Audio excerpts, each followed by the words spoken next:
All right, greetings. It's February 16th, 2023. We're in education meeting 10.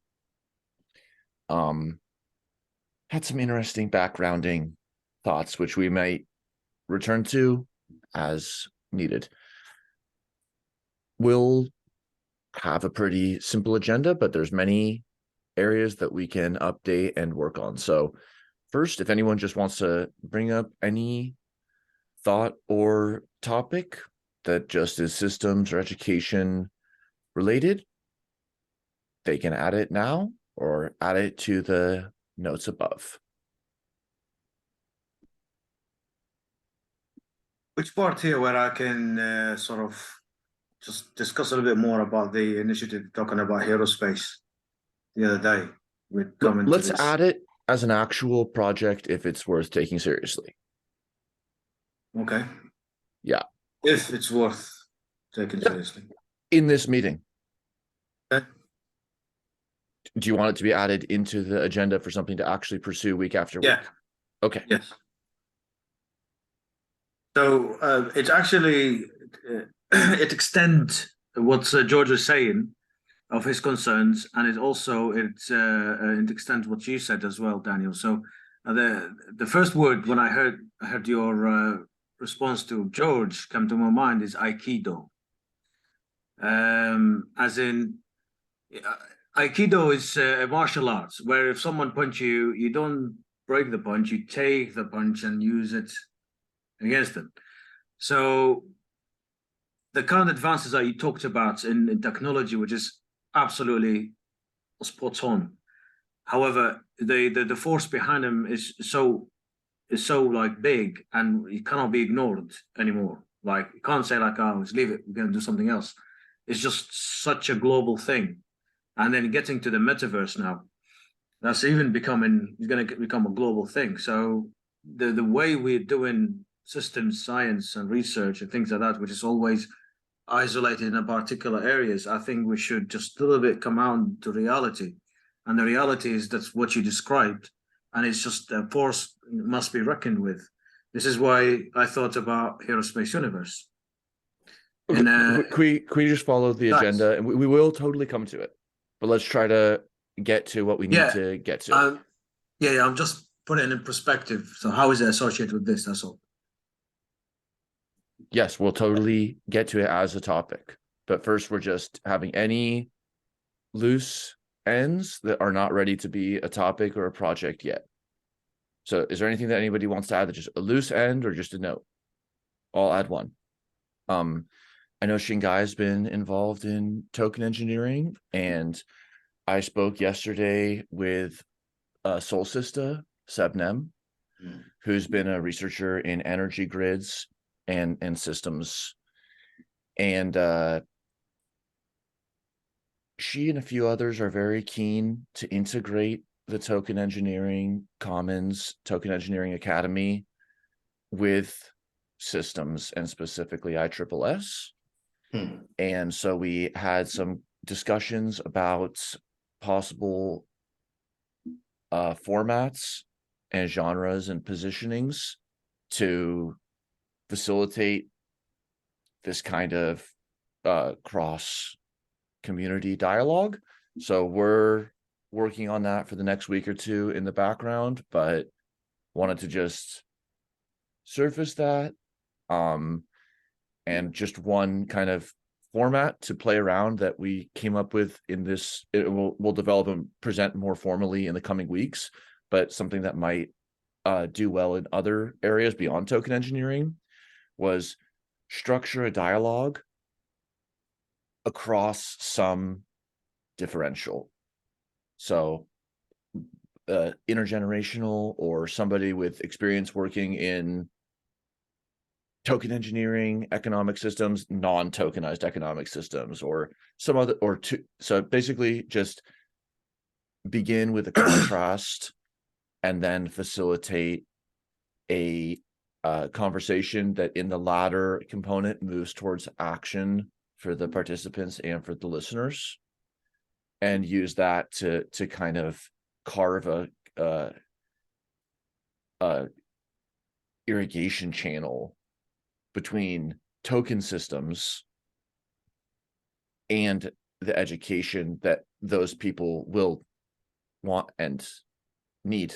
So just wanted to service that, but we'll talk more probably in 2 weeks about this. But it should be fun. All right. Okay.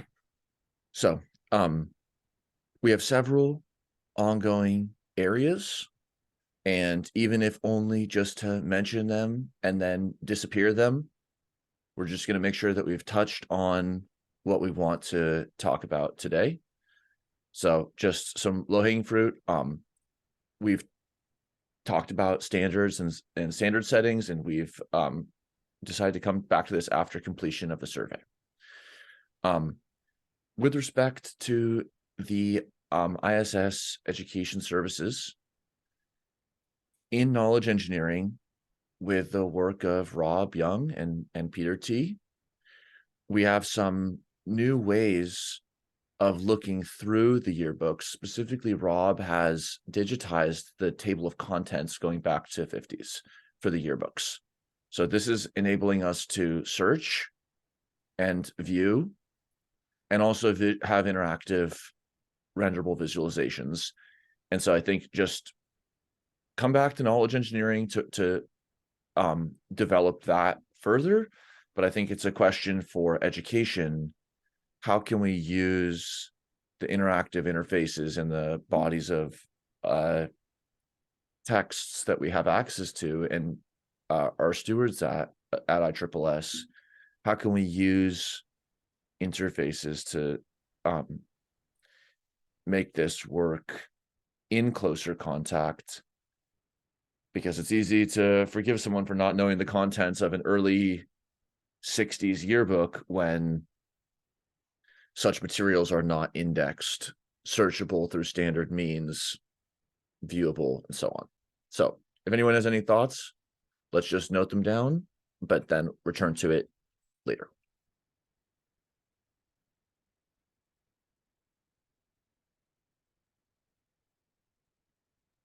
You mean thoughts about how do we index these 60s old material?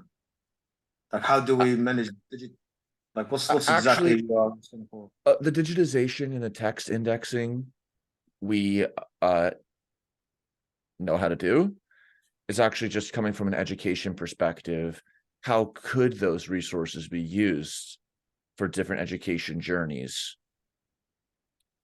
Just imagining that we already have the right level of accessibility of the full text where possible, but how would one, and education not just referring to K-12, also researchers increasing their awareness within a topic that may have been studied for decades.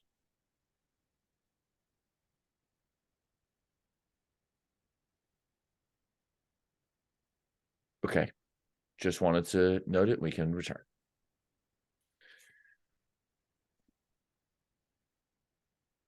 Okay. To George and Shingai's collaboration, how would it be helpful to proceed?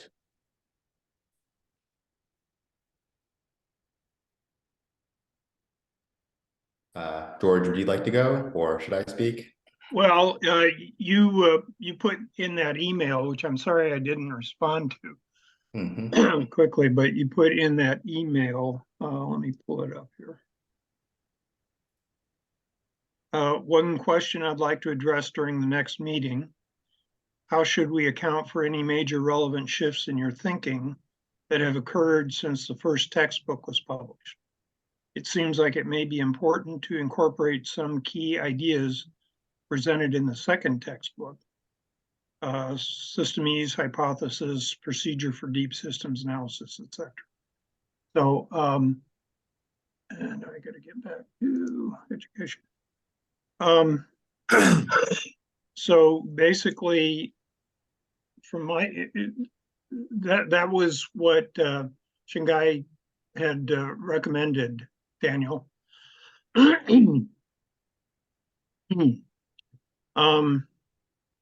From my perspective, the first textbook really just establishes the general framework of systems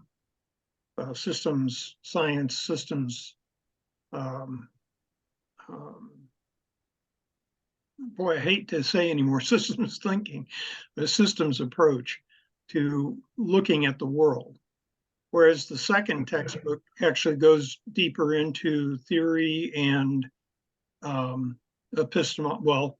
ontology and epistemology. The whole book, the analysis methodology and so forth, are all the epistemological considerations for how to approach systems. So I think it's not a matter of greater evolution as much as it is a matter of greater explication, if that makes sense.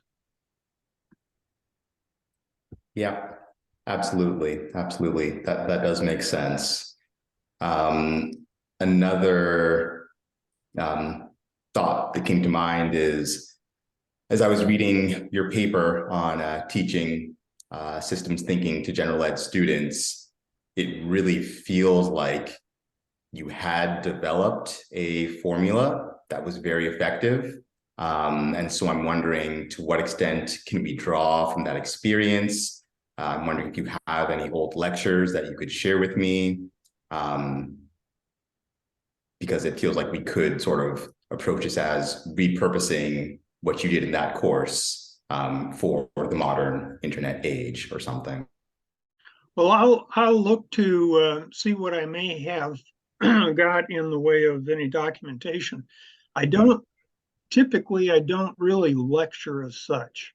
I have subject talks to kick off any problem solving or project activity, and then I walk around and interface with the different groups. They're always done in the context of either pairs or small groups working on these things. And what I attempt to do is see what direction they're moving in their attempts to solve a particular problem.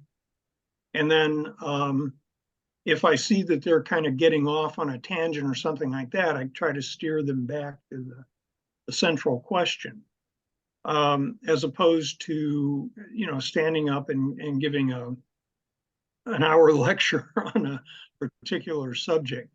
I gave them access to the first textbook, and then they had Donnell and Meadows's Thinking in Systems for more guidance as to how to construct these system dynamics models.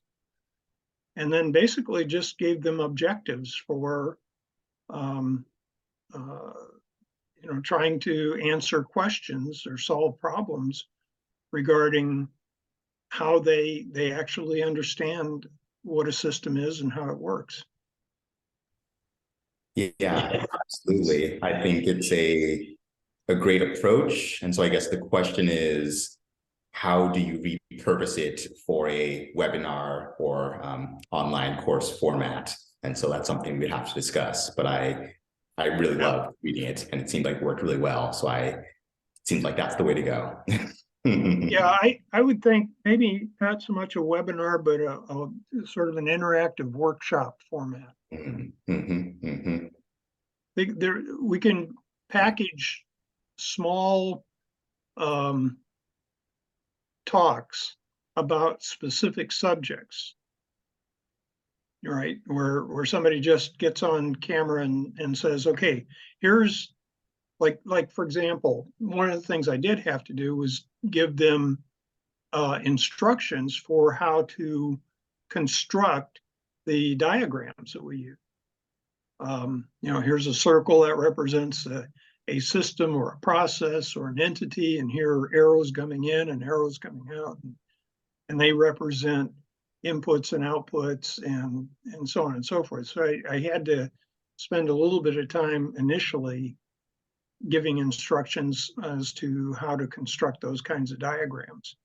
And then afterwards, I kind of let them sometimes they would invent novel icons or novel ways to do it. And then we just discuss about, well, why is it important to have a more standardized kind of format? So maybe a workshop preceded by a few short explanatory talks. Okay. Yeah, I will give some thought as to what it would look like to design slides and content for those small talks. A last thought that came up for me, I noticed that for the freshman students, you had them build spreadsheet models, whereas you had a more advanced course for the grad students and the comp sci students where they were using programming languages. I wonder if you could find a way to do a combination where you have spreadsheet models and then you also have them build models in like Python, because Python is very beginner friendly. I think that could be very appealing. Like, I'm not a programmer, but I have used Python for like research purposes and like as a hobby, and I really enjoy it. So I think there could be an appeal for a course that used spreadsheet models and Python. So something to consider. Oh, yeah. And by the way, when I was talking about the workshop, that doesn't preclude doing webinars, because there are people who like to absorb their, they like to get lectures and they like to get material presented that way. So it's not an either or, it's a both and. Okay. So we can set up another time if you want for you and I to do this, further this discussion offline as your thinking progresses and as you get some ideas. Okay, that sounds great. Thanks. Heather? So I don't know, I think this has relevance to what you guys saying. And so basically, in my experience, I'm at the minute supervising students in their software engineering projects. I did it last year and I'm doing it again this year.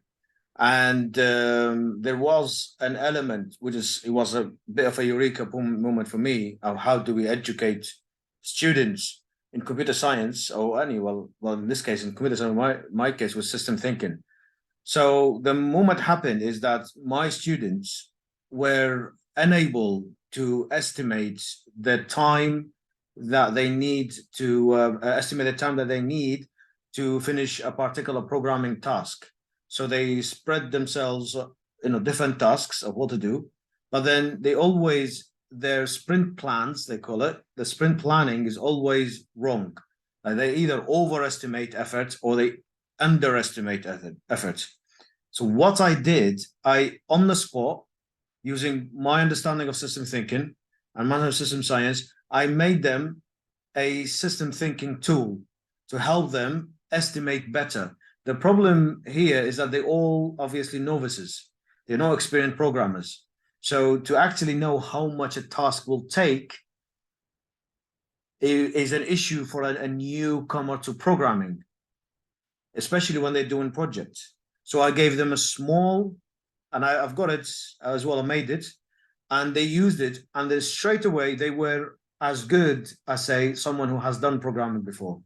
Like, they started to really understand how difficult a task is, and they become even more accurate and realistic with their estimation. So here a small example I did personally of sliding in system thinking to give a real impact on student life. And then I realized, actually, the way to teach system thinking is when we get involved in a project and then they feel resistance because of their experience. The system thinking gives the inexperienced an edge over another inexperienced, in the sense that if you think a little bit wider, you predict things and estimate things even better. So I think, I don't know whether that will going to fit somewhere here, But one way to teach, like student in my case, was actually to get involved in supervising projects. Cool. Always feel free to just type or provide supporting links in our notes. That's how it's going to go beyond the ephemeral, is when you add your thoughts in writing. It's huge.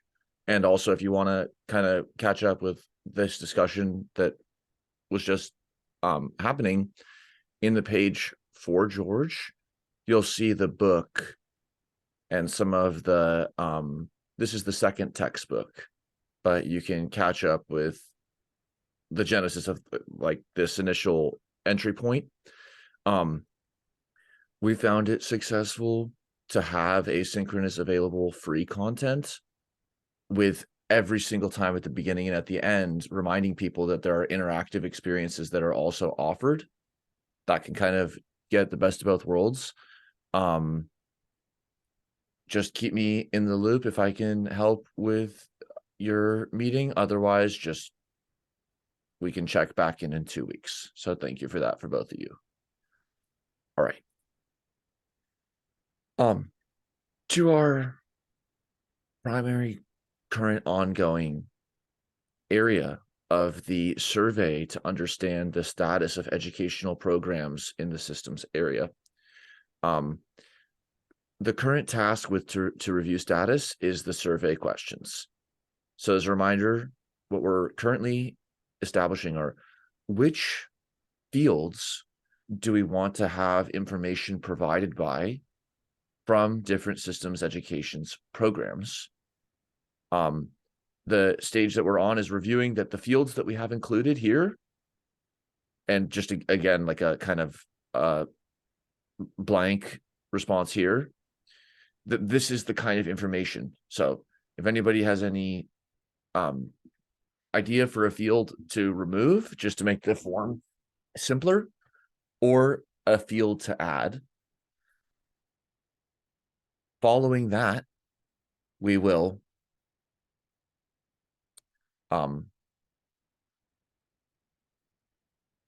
draft the email in the survey outreach copy and develop the list of organizations that we know we want to outreach to and the other places where we want to have the outreach, like systems groups on LinkedIn and so on. But pretty much the three pieces here before we can ship the survey are finalizing the questions, developing the list of which programs we want to connect with, and completing the letter that is positioning what the survey is aiming towards. So for now, does anyone have any other fields to add or any other thoughts? Yes, George. Yeah, no, I was don't have anything to add, but a thought did occur to me. I've only been involved in, constructing and executing a couple of different surveys over the years. And one of the things we did, though, was to test the survey on a sample target audience to see how they responded to the questions and get a better idea of what we might expect from the whole target audience. Have you given any thought Yes. to that maybe? That's a great idea. When we have the final form prepared, let's first have ourselves or any close colleagues test it and build the analytics and interface, because and then even in our reach out email, that would enable us to say already the list is being populated here, and have like a nice interface public resource that people can see, like, when you fill this out, your information will be added and it will look this way. This isn't getting locked away in a file drawer. So thanks for this. This is a great suggestion that we'll definitely do.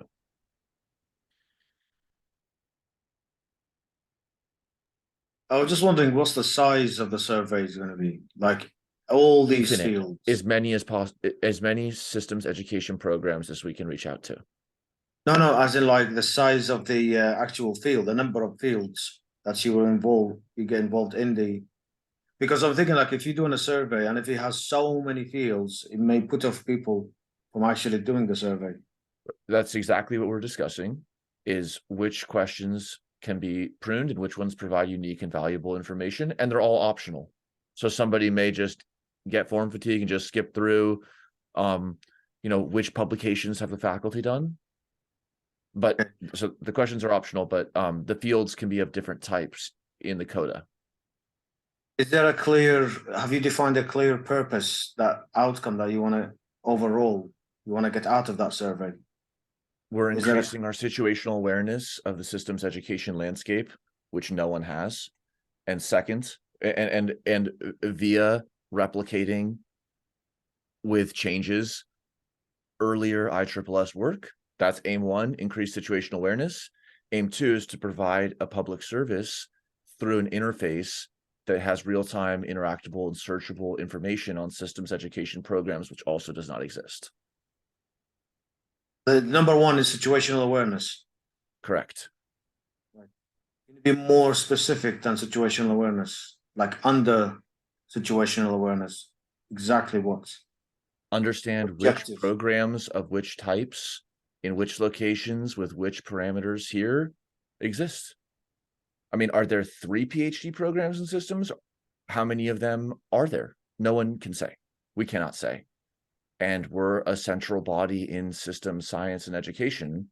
So we want to be able to understand what different programs are out there, and then have that in a virtuous feedback loop with an interface that says, hey, do you want your program added?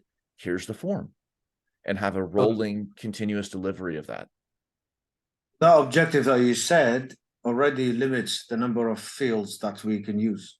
So the reason why I asked this question, because that objective, the specific what we gave, will give us a feel of which fields that we should be looking at. That's what we're doing right now. Yeah. I'm just so I can understand. Great. What we're doing. So looking at the fields, which we have right now, are there any fields that people recommend removing or adding? Is there any information that you would want to know? And of course, we can add fields and redact them in the future. So it's not like this has to be the only final version, but we basically have the organization's contact information. The bulk of it is regarding the program's details. So are there program details that we're missing, or are there ones that are just irrelevant? Again, knowing that it's optional. And then to what extent do we want to allow for optional provisioning of resources, people, etc.? Quite honestly, I think I'd have to take the survey. Okay, no, it's perfect. Be faced with thinking about the questions, what they mean, and so forth. That sounds good. We will also update after the survey is live. The survey beta testing is live to get the next round of feedback. But just for those who see opportunities or changes to make in this format, now is the moment. Then there will be another opportunity for feedback before we go fully public with it. Yeah, I'll definitely leave some comments. I'm coming at this from the perspective of imagining myself as a student who is like, oh, okay, I want to learn systems. What are my options? And already some of these fields are standing out to me as like, oh yeah, I don't really care about that. So I'll leave some comments. Cool. And just like, I mean, analogously to this yearbooks display, the same information there can be multiple journeys. Like, I'm looking for free online programs, and that can click to a page just as a filtered view of that. Or I'm looking for master's and PhD programs that are targeted in this way. So give different journeys. Underlying data object is really what we're discussing here. People, won't be scrolling through necessarily all these fields. So we'll be able to make views that are filtered in terms of row and column. Okay. Chill. So anybody in the next 2-week period who can provide any comments on the fields? Otherwise, what I'm going to do next is I'm going to write out the question that is going to reflect this answer and then build the form. Haidar? Yeah, would it be helpful if you add another column in there where you briefly describe why this particular field has been put there? Like the reason why that, for example, program contact name is relevant or is important. Just to give For us or to include for on the form? us. Yeah, for us. So, well, yeah, so we are trying to say which field to add or which field to take. So would it be helpful if we have another column in this view you're showing next to answers or before answers, why did this particular field was included? Maybe short answers for that. Would that be helpful? If you want to do it, you can. As an equal participant in this meeting. Personally, I think that's relevant. It's always good to document rationale. I don't think it's like the highest leverage as many of these, given where we sit. Like, they're just information that people want to know, or they're information that somebody might want to filter by. That will or they're going to allow actions like contact information. So I agree. And if there's one that you don't see a rationale for asking, that's a candidate for the chopping block. But from what we looked in the 1985 document and changes that we've already made, these are all things that we want to know for one reason or another. But again, if it's unclear why we'd want to ask and why somebody would want to expose that information, then just mention which row and then we can just go in. But otherwise, it seems like moving us closer to actually proceed with this. But again, documentation is always good. It just, in the limited time boxed amount of attention that we have for it, we can move forward and clarify where it's ambiguous, but not worry too much otherwise. But if you see, Yeah, no, it's all right. All right.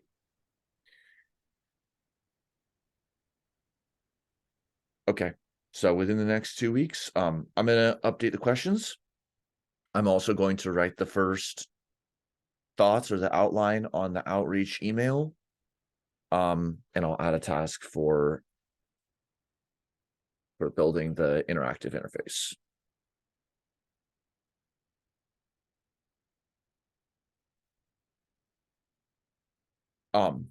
Shingai or anyone, feel free to add rows to systems organizations page. Also, you can always click my little token on the top right to follow the page that I'm on, just to jump to whatever CODA page I'm on right now. Like anything you add here, easy incremental contributions that help a ton. If you can add just some that you know you want to outreach to, no worries about being exhaustive. Just like if you look at this and you know a group, add a row. Or if you see missing information, provide that information. But that sounds good for now. Any other comments on this survey topic? See that page that you just showed with a list of Correct. universities? Is it only for universities? No, or it's programs. Any program of any kind. From any organization? It can be any organization that Okay. would make sense that somebody would want to find thinking about systems education. And I know that there's like complexity where like there's things that are system education, but that's not the name of the program. And thinking broadly, who So for can example, we include in this dialogue? For example, why INCOSI is not part of it? Because we haven't had the incremental contributions from people such as yourself to add it. But as soon as you see it, Okay. All right, fair like enough. an I'm just additing thinking thing. whether there is limits. Oh, there is limits. So yeah, that's fine. I understand now. The limits are in what people do, actually. So if you just want to, if you see something that's missing, thank you. And Many it's hands also make light work. yeah. And organizations who actually doing system thinking, but without explicitly saying it, like you said, that's also part of it. That's always a gray zone as Okay. far as I've ever seen, because like systems is just an English word. So surely we can't gate on to what extent an English word is used when that's not even the language of all programs. But we can't boil the ocean either. So within reason, make a judgment call, and then we'll calibrate and check. But there's nothing to discuss when there's nothing that's been added, which is why it's always like a first step should be action and then we can have a discussion, but no need to second guess what hasn't even been done. And this actually reminds me to add the language of instruction, language of program, English and computational basis. And again, all these are going to allow like selection and filtering for people. So it's going to provide a really important service. Okay. Any questions on the survey? Okay. We return in 2 weeks. Okay. Again, dismissing the last two, and then we'll come to Heroespace. So curriculum for systems literacy. We have a page for anyone who wants to add thoughts on it. Make your asynchronous edits. Like this 1 hour meeting is just the tip of the iceberg. So the kinds of contributions that people can make that are durable are reflected by what they do in the weeks intervening, not what is even said exactly here. But we're coming back to this after the survey because we want to understand what curricula are even out there. And then we have posting an ISSS blog. I'm just going to remove this topic. Peter put up a blog regarding the interface, and we will put up a blog later as needed when we're ready to circulate the survey, but we have nothing from education perspective to address for now. So I'm just creating it done. Okay. Can I go back to the curriculum yes, content please. available? Shingai, did you get a chance to talk to Lynn Rasmussen? Oh, you're muted, but yes, go ahead. No, I haven't reached out to her yet. Okay. So that in the area of systems literacy, I think her book is going to be very valuable. Mm-hmm. Yes, I'm in conversation with Lynn, and she joined 2 weeks ago. And around once there's an estimate on the book release, for sure we can have a series of live streams and material and make sure that that is a milestone and a very visible resource. So I'm just waiting to see what she wants or needs and the timeline. And then as soon as that is locked in, we can design a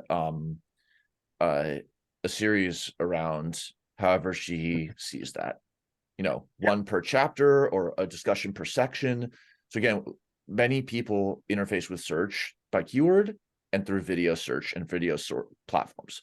So when people look up like systems in a term, let's have her textbook appear. When people look up systems textbook, let's have that appear. People who prefer to listen to something conversational rather than read or listen to a book, we'll come back to it.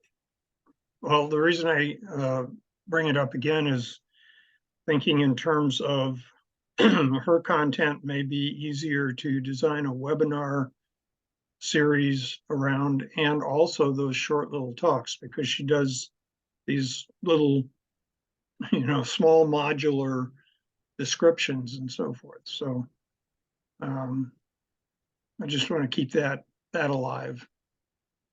Awesome. What would be the best way to contact Lynn? Do you have an email address that I can reach her at, or in the people section? Cool. Yeah. You can search for Lynn, mm-hmm. and then here's her email. Cool. Thank you. Yeah. Also, anybody in the society, you can go to the membership section, and there's a listing of their contact information. Okay.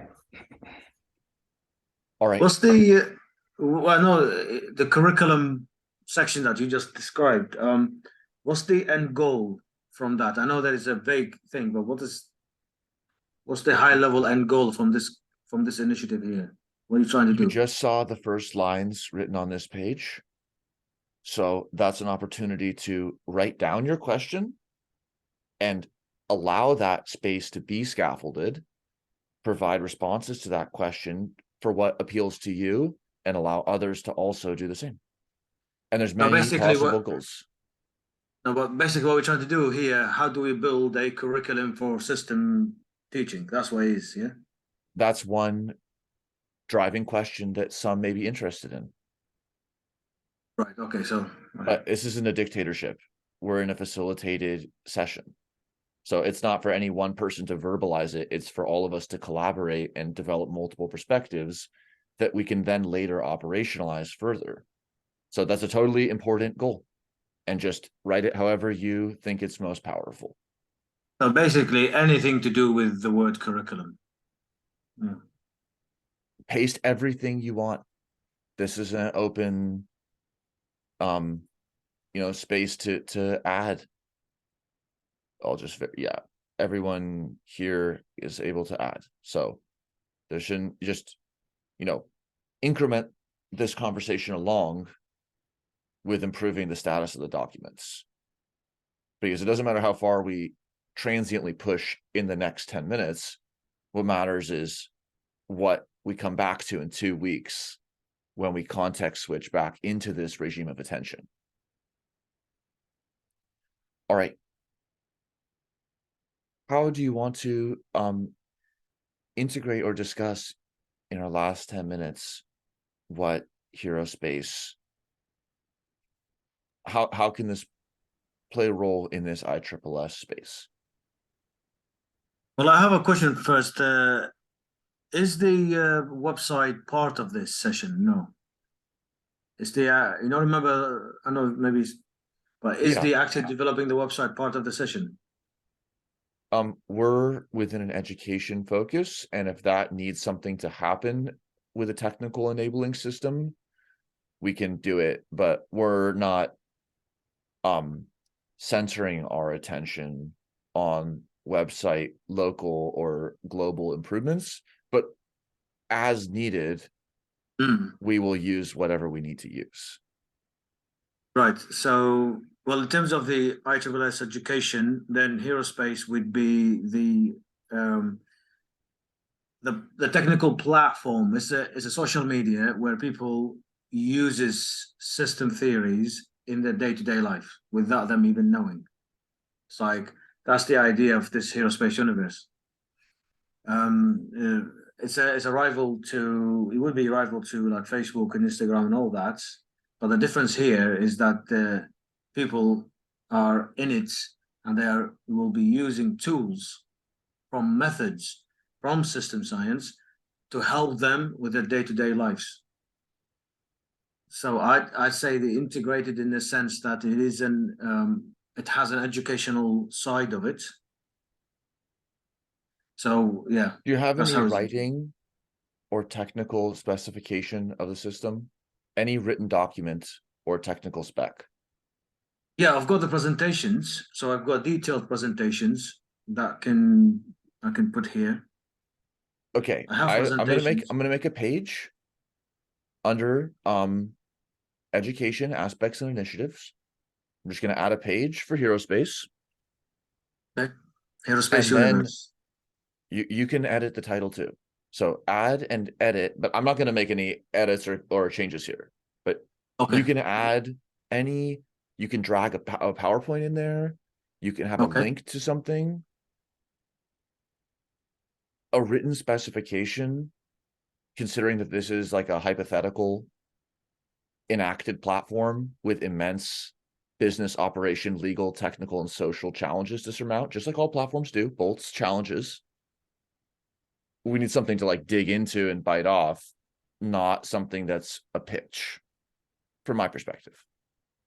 Yeah, of course. I'm just giving you a high level thing. I'm not giving you the whole idea. I'm an ant on the ground. I don't need high level. Yeah, but we've got 10 minutes, don't we? Yeah. So the on the ground in the time that we have for these meetings is how to move the discussion forward. Yeah. So the way to move it forward is to contribute written documents or technical specifications, links, information, open-endednesses, anything. But now you have the space to make that happen.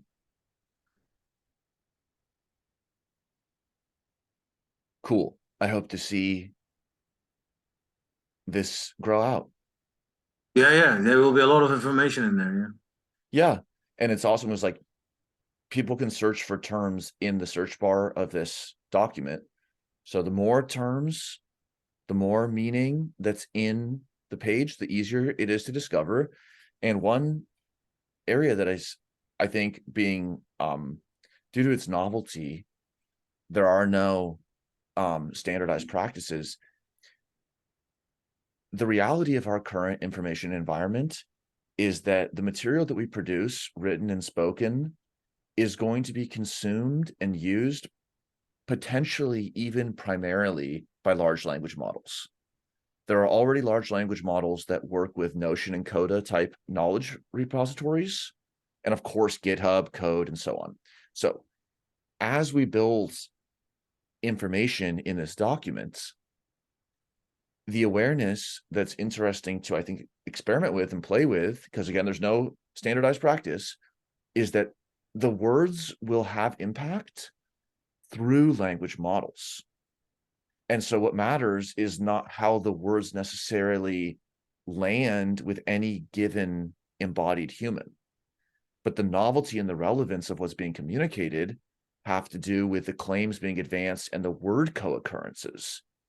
For example, if somebody is the first to use cinnamon and sugar in a recipe, it's not going to be about convincing people that they taste good together one-on-one. It's going to be like, well, now there's a word co-occurrence and a vector embedding in a large language model. And now when people say, what can I use with cinnamon, and sugar is going to come up. That is a very different paradigm for communication, because it's no longer being unpacked directly by another cognitive entity. It's moving through large models. And it's just something to keep in mind. Something that some are already keeping in mind is this multiple use nature of communication, both to those who are assembled, those who listen to the recording, and the impacts that the semantics that are communicated legitimately have.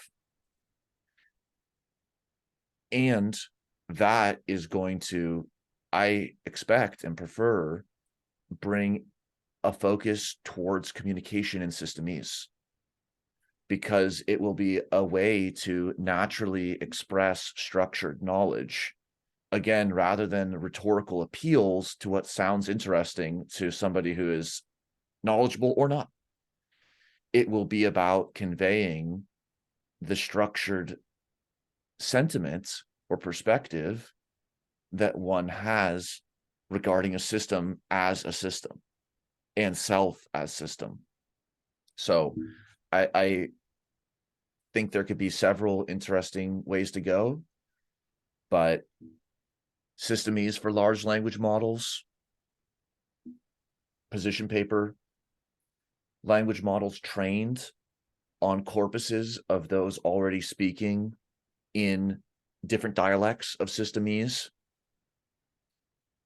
integration through formal systems like Sumo, which I've spoken with George about, formal systems to provide a skeleton and a scaffold for systemese, just like a linguistics corpus might have for any given language, that can then be fine-tuned with what people say with lesser formality, given a skeleton that is like the pipes of systemese, like subject, verb, object.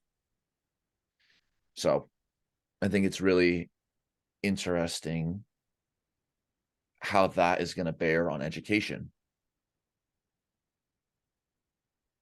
What if the teacher spends their time talking to a language model, and then that language model becomes deployed across millions of students interactively, George in the small groups.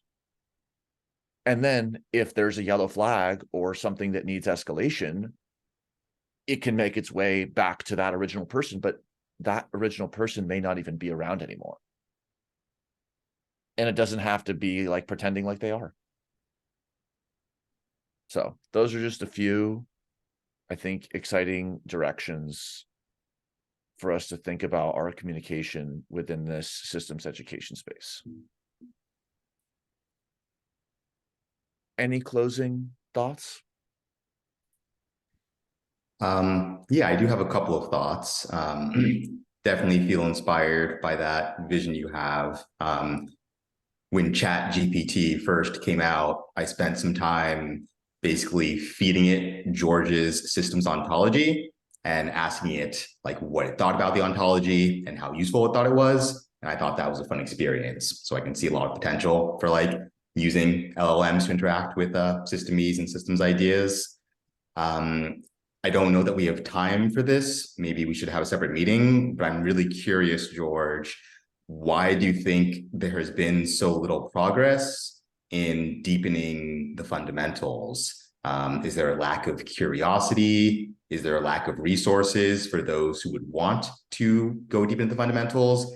Because for me, that's one of the most fascinating aspects. What is the system? What are these principles? But not necessarily everyone doesn't share that interest. So why do you think that is? Well, in the realm of system science and theory, I think a big problem is that there aren't that many people who are really substantively transdisciplinary. That most people, come at it from a particular one of the sciences or a couple of the sciences. That is changing. And as I've said in the past, if we look out at the landscape of big science that's going on, like brain science, Daniel's familiar with, and the starting with things like the Genome Project, so that there are automatically not merely interdisciplinary but transdisciplinary. They require each individual. We used to call these people polymaths, and they had a lot of interest. If you look at all of our the examples of all of the founders of this discipline, non-discipline, you tend to find that they were in that arena, that they looked at everything that they could get their hands on. So those kind of people are few and far between, and that is partially, I think, an explanation for why the sciences haven't, the system science and theory have not advanced as much. On the practitioner side, it's almost by definition, a practitioner like a consultant, for example, is going to get a methodology that seems to work. They don't have to expend an awful lot of brain power in pursuing the theoretical basis for that methodology, as long as they've got some examples of best practices and things of that nature. So they'll tend to latch on to that methodology and then pursue it in all of the different. So basically, it's the old, hammer. If the only instrument you have is a hammer, everything's going to look like a nail, and they will basically follow that formula.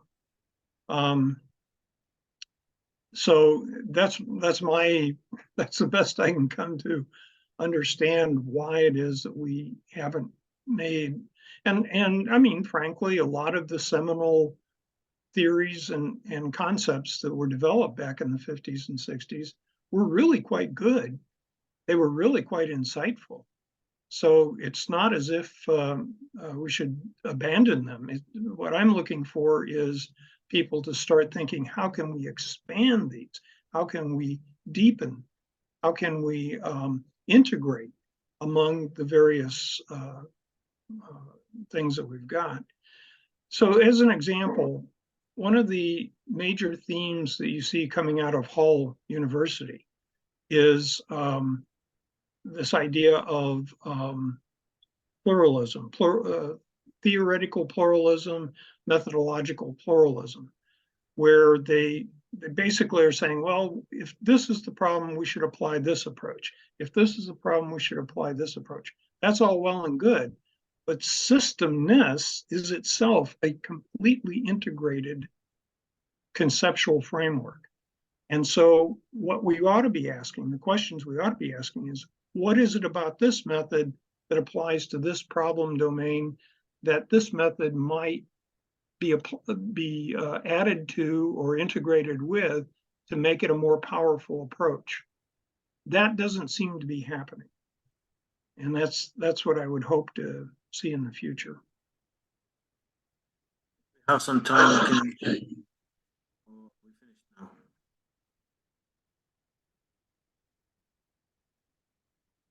Thank you, George. Even sketching the anatomy of the challenge in an agenda setting paper or short internal or external document, I think, could be relevant. There's what you pointed to. There's technological changes. There's the long-term career pathways, but there's things that we can be triaging in the very short term, like 6 months.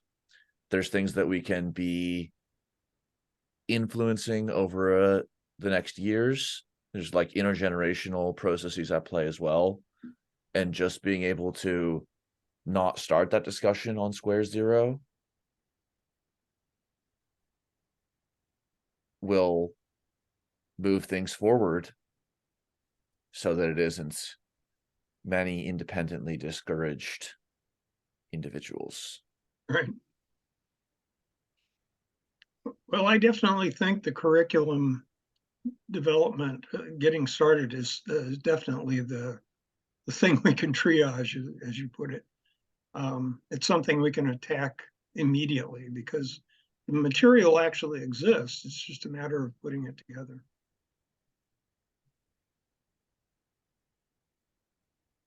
Any other closing thoughts? Yeah, just to comment on George, your point. So in my PhD, basically I combined AIC with Carnifin model, and bits and bobs from other theories as well, and to make this methodology that I'm making. But it seems that it seems that I should not show the framework that I use to make a methodology. I have to just do the methodology and apply it. So what I end up with having to keep this thinking to myself, and then in my PhD is going to be just me saying, well, this is the methodology, but I'm not going to discuss how I combined two or three different system theories to make that methodology at a bit of a meta level. And that's the first experience I had, like with this resistance. So a failure to describe antecedents will be a failure of scholarship. Right. But is that normal? Is It's that tragic. It's tragic that it's normalized, and that is the issue. Like I can't even add a chapter just to discuss how I put these three different system theories together in order to map it to my methodology, because that would be, well, that is scholarship. Meta. What you just described with a chapter that describes which citations and which parts were brought together in the novelty is an example of documented advancements in system science, if it is that way. But that is 180 degrees from I won't show how I brought it together. There's just two different contradictory claims that were made in the last 45 seconds. I think it's even more difficult for you, Hitter, that you are claiming AIC as a system theory. And I frankly do not see that. So you would have to go to further that. You would have to actually explain how it is a system theory and why it is a legitimate system theory. Well, it can be just a philosophy. So the point here is the concept I used. So I mean, I use the word system theory for it because I see it as a system theory, but then I'm relying on the merits of, for example, Bill Smith have done that part. There are people who may disagree with him and so on. But the point I'm trying to say here is just link it up to what I say, is that and maybe and that's a task for education, I guess, is to you know, how do we get universities and academies don't feel scared about meta stuff. I think my problem is that I'm talking about meta things, and that scares academics away. Well, there's a good reason why that does. Yeah, I know, but I think it's not you that need to do meta. some background digging to really kind of come to understand why that is the case. Like, just like any other area of scholarship, if you extract the claims with quotations or syntheses of what, for example, Bill has said, then you are able to agree and amplify. You're also able to juxtapose with other quotations and citations, and you're also able to introduce your own claims. And that is the rigor of scholarship. But anything other than that is going to be scrutinized by critical reviewers in our community of peers. Which, again, peer review is a injured art. And there wasn't like a golden age of peer review. I'm not saying there was like a better time per se, just that practices of scrutiny that lead to rigor are not broadly disseminated. So that's a starting point, is like having to work iteratively in feedback with others who are expert. And I'm sure we will all look forward to seeing the writings that reflect the outcomes of the process. It's very interesting when the writing about the process also describes the process. I am a strange loop. That's one of the core ideas of reflexivity and recursion in systems. So it's awesome. It's a great direction.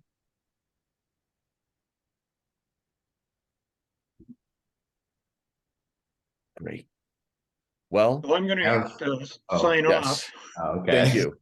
Yes, I will upload the recording shortly. See you all in 1 week if you want to join Knowledge Engineering, same link, same time, or in 2 weeks. And I'll look forward to any updates that have been made since then. Farewell. you. Peace. Thank you, guys. Bye-bye.